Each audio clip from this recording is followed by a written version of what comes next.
Greetings, everyone.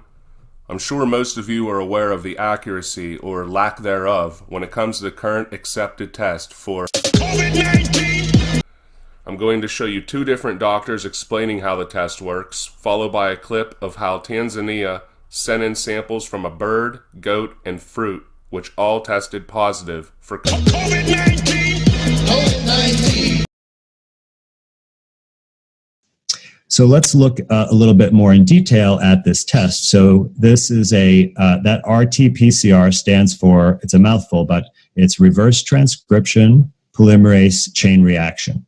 And the RT part refers to that we're using it to amplify RNA rather than DNA. If we were using it to amplify DNA, it would just be called PCR.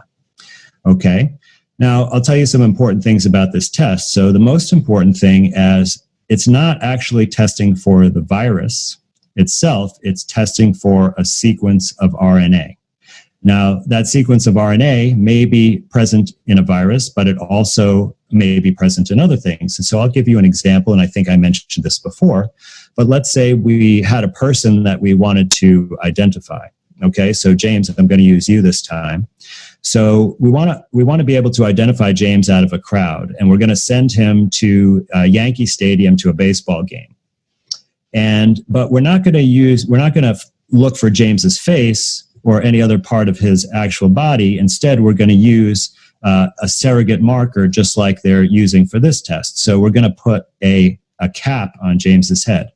And now we're not going to use the typical navy blue Yankees hat because there are going to be a million people with that, right? So we got a unique Yankees hat with pinstripes on it. So it's white with blue pinstripes.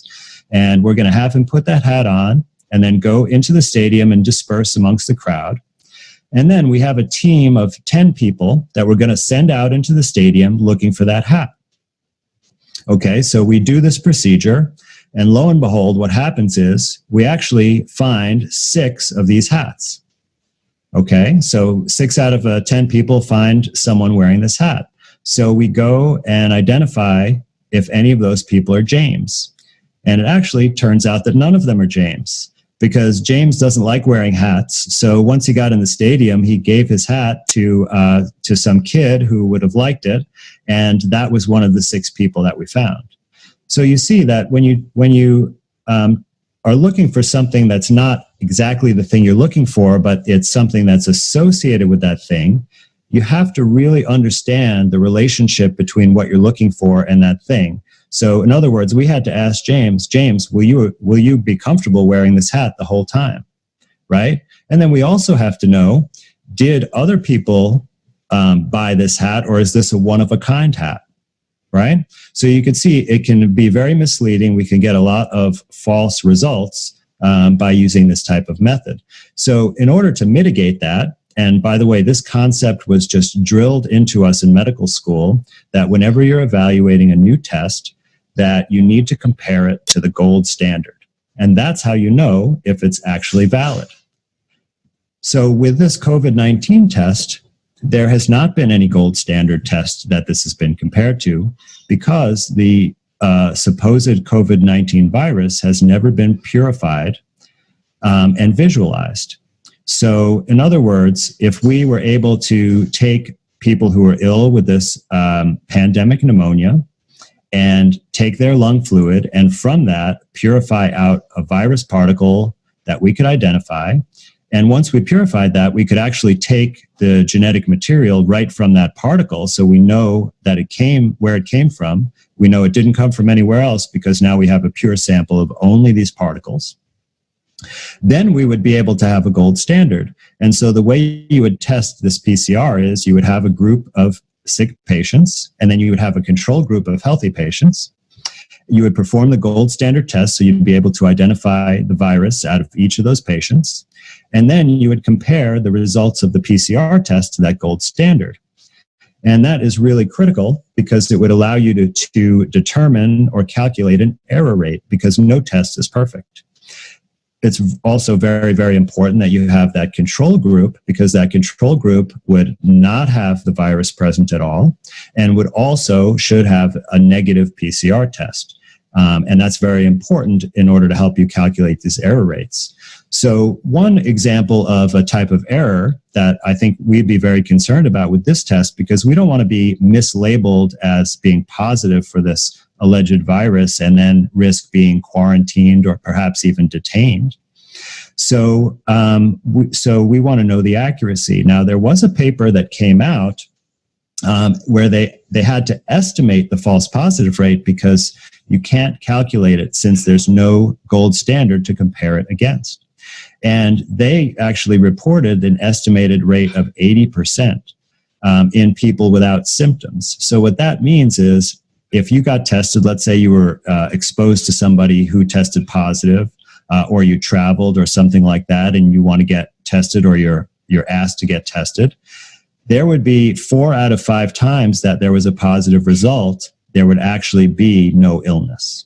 So this could be a real big problem. It certainly could vastly overestimate the number of cases and also could have a lot of consequences for you based on this quarantine situation. So just to talk generally about what the PCR test, because there's actually additional error even beyond what I've described. So what this test does is it's really just an amplification strategy.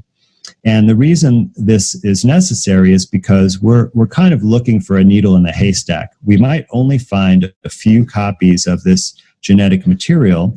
And if there's only a few copies, we just can't detect it out of all of the other stuff that's in the fluid.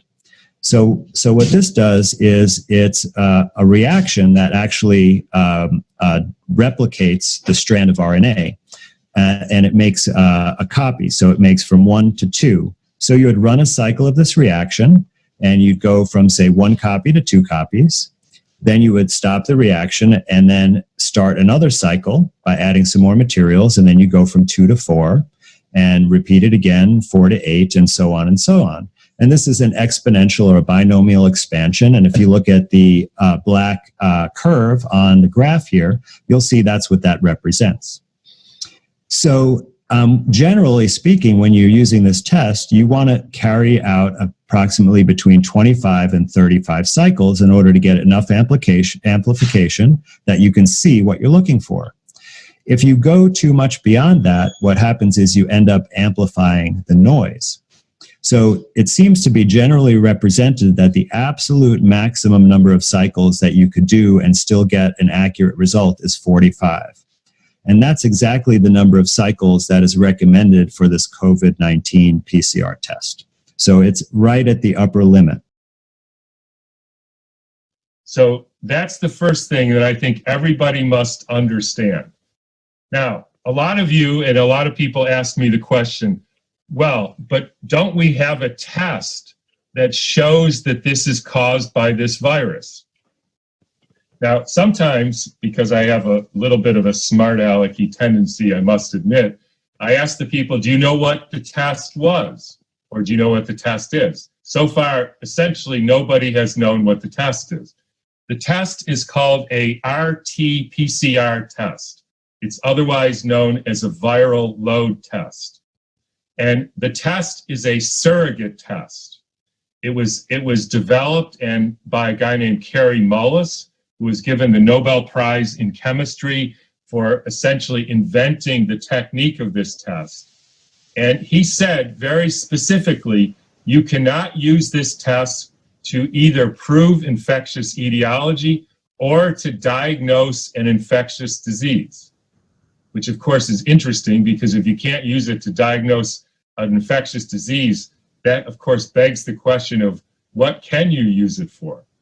But let me back up here and describe what a surrogate test means, because this is very important to understanding the situation we're currently in. A surrogate test means that in a situation where you're trying to prove causation, you have to have a gold standard test. And those postulates, like with meningococcus, that is a gold standard test. It's reliable 100% of the time. And as some people know, I like to speak in analogies here. So here's a way to understand this. Let's say you want to go to a town and you want to know how many feet there are in that town. And I don't mean inches and meters, I mean the feet at the bottom of your legs, right? So the question is, how many feet are there in Podunk, Alaska? So obviously the gold standard test for that is to go to the town, have everybody come to the town square, and then count their feet. So then you have 1,112 feet, and you know that that's accurate. And then you go to the next town, and you say, okay, everybody come to the center, 100% of the people come, you count their feet, and there's 3,240 feet. You do that 3 or 4 times, and you've now established a 100% foolproof way of knowing how many feet there are in that town. Now, in that situation, you can use a surrogate test. And so what do I mean by a surrogate test? Then you say, well, I don't want to count everybody's feet. I know that everybody who has a foot has a shoe, and everybody who has a shoe has a shoelace, and there's only one shoe store in town that sells shoelaces. So I'm going to go to that shoe store and see how many people bought shoelaces this year, and that's going to tell me how many feet there are. That's what's called a surrogate test. Now, the problem with a surrogate test is every one of those assumptions better be correct. So for instance, how do you know everybody has bought shoes? Because maybe somebody doesn't like shoes. And then how do you know that everybody only has 1 pair of shoes? I've heard there's women who like 4 pairs or 6 pairs. And what about if some of the shoes, like I have a pair of shoes that doesn't have shoelaces? So what happens with that? And the point of that is, unless you know all of those things, and unless you have a gold standard to which to compare it to, you cannot use a surrogate test to prove anything. And that is what is happening with these tests. So what is the surrogate test? So remember that we don't have a gold standard. We don't have isolation, purification, reinfection. We don't have viremia. We don't have millions of copies demonstrated on an electron microscope. We essentially have no idea who has this coronavirus disease. So then they take a piece of one of the coronaviruses, the new one that they found. It has a new RNA sequence that hasn't been found before. They take one of the sequences, which they say is unique to that particular virus, and they do something called amplify it. And what that means is you take it in your blood, you'll have 1 copy of this sequence, and it's too small, you can't find it. So you stimulate it, and this is what Kary Mullis came up with. You stimulate it, it makes 2 copies, that's 1 cycle. You make 4 copies, that's 2. You make 2 to the 20th copies, whatever number that is, that's 20 cycles. And what you find with this test is that once you put it through approximately 36 cycles, then you start to see the color change that tells you it's positive.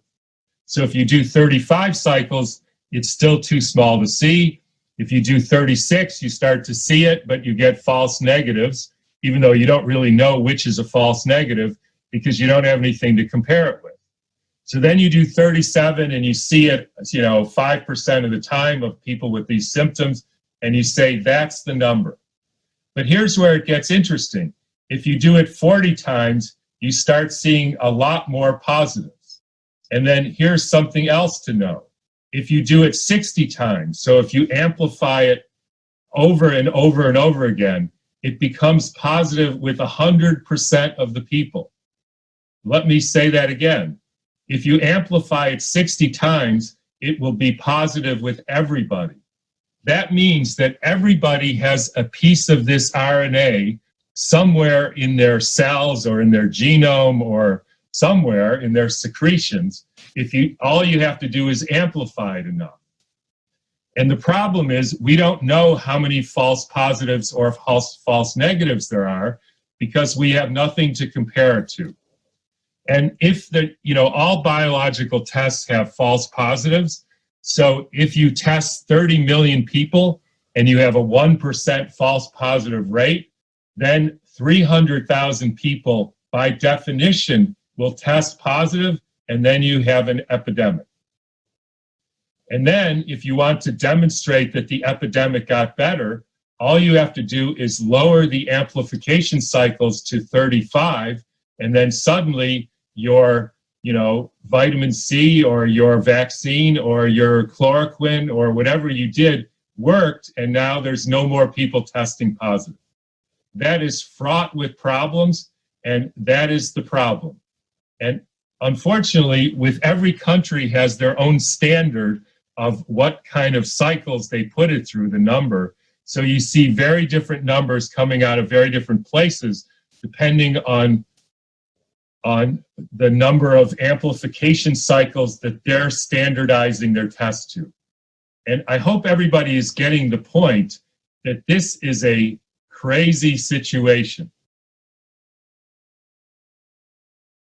Tulichukua sample za mbuzi, tukachukua sample za kondoo, tukachukua sample za papai, tukachukua sample za oili ya gari na sample za vitu vingine mbalimbali, tukavipeleka pale kwenye maabara bila wao kujua, na tukazipa majina. Sample ya oili kwa mfano iliyotoka kwa gari tulilipa jina ya Jabiri Hamza mwenye miaka 30, male. Ile ilileta negative. Tulipopeleka sample ya fenesi ambalo tuliipa jina la Sara Samuel miaka 45, female, matokeo yake yalikuwa unconclusive. Tulipopeleka sample ya papai tukaipa jina Elizabeth Anne miaka 26, female, papai lile lilikuwa positive kwamba lina corona. Maana yake maji mle ndani zilizotolewa mle kwenye papai ni positive. Tulipeleka sample ya ndege Kware, imekuwa positive. Tumepeleka sungura, ikawa determinant. Tumechukua mbuzi, akawa positive. Tukachukua kondoo, akawa negative, na kadhalika na kadhalika. Sasa ukishaona umepeleka sample ukamwambia huyu ni binadamu, halafu ikaji ikaletewa positive kwamba ina corona, maana yake labda mapapai yote yale nayo yangewekewa isolation. Ukipeleka mbuzi za sample nazo zikawa positive, maana yake mbuzi wote tulionao hapa labda by assumption, au huyo mbuzi waliopelekwa nao walitakiwa wapewe kwenye isolation. Ukipeleka fenesi likawa positive, makamasi yake yale ambalo tuliyapa jina la Elizabeth, maana yake Elizabeth fenesi, nayo mafenesi yalitakiwa yawekwe isolation. Kwa hiyo ukishagundua kitu hiki, lazima ujue kuna mchezo wa ajabu unafanyika kwenye vipimo hivi, kwamba kuna mambo ya ajabu yanafanywa katika nchi hii. Either wahusika wa laboratory ile wamenunuliwa na mabeberu, either hawana utaalamu, which is not true, kwa sababu maabara hii imetumika sana kwenye magonjwa mengine. Either zile sample zinazoletwa, kwa sababu mpaka reagent zinatoka nje, mpaka zile swap, zile vipamba vya kuweka kwenye nani mle vinatoka nje. Kwa hiyo lazima kuna kitu fulani kinafanywa. Na kama mapapai nayo yanaonekana ni positive, yana corona, basi WHO inatakiwa ifanye kazi kubwa katika haya. Na kama mbuzi nao wana corona, na kama hawajajua hii corona ina affect binadamu au ina affect mbuzi au ina affect hata miti, basi wanasayansi hatujafanya cha kutosha katika hili. Kwa hiyo kuna watu, kutokana na extrapolation ya hizi information nilizonazo, lazima kuna watu wameambiwa positive wakati si wagonjwa wa corona, na inawezekana wengine wakafa kwa hofu. Papai lile lipo halijafa, lipo tu linaiva. Mbuzi yule yupo tu wala hajafa. Fenesi lile lipo, labda lije lioze tu baadaye ya muda wake, lakini yale ni positive na vitu vingine. Kwa hiyo natoa wito kwa Watanzania, msiwe na hofu, na hasa kwa wale ambao bado hawajachoka hata hajaumia. Kwa nini uwe na hofu? Mbona mafua yamekuwepo, ila haya ni mafua ambayo yako advanced, nayo yatapita. Lakini kile kitendo cha kukuta hata papai la kula nalo lina corona mule ndani, wala si kwa ganda kwa juu, kwa sababu zile sample zingechukuliwa kwa juu,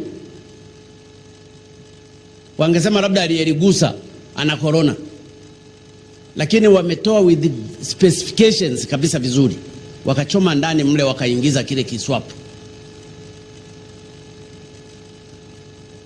Wangeweza wakasema huyu mbuzi labda alishikwa akaingiwa ndani na mtu akampa corona, lakini mbuzi awe na corona, fenesi liwe na corona, papai liwe na corona, ndege kama kwale awe na corona.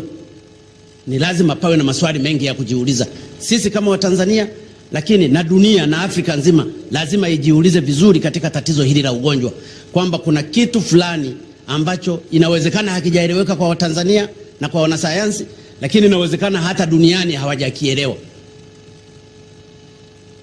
Lakini natoa wito kwa wale wanaotumia vifaa hivi, hasa katika Afrika, wachukue sample za wanyama, wachukue sample hata za kitu kichochote, hata liukuta, hata mjusi, wachukue anything, watakuja kuprove haya ninayoyazungumza.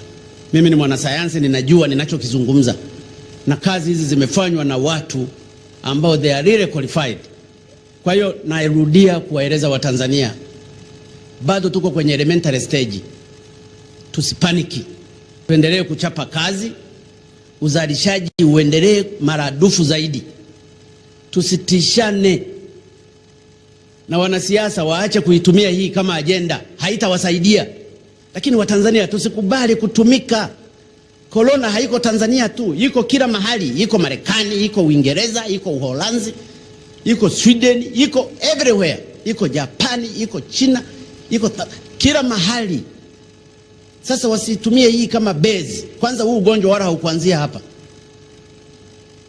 Watanzania tusimame imara, tushikamane, tumtangulize Mungu wetu, tuchape kazi, tusiogopane, tusaidiane ili tatizo hili tuondoke.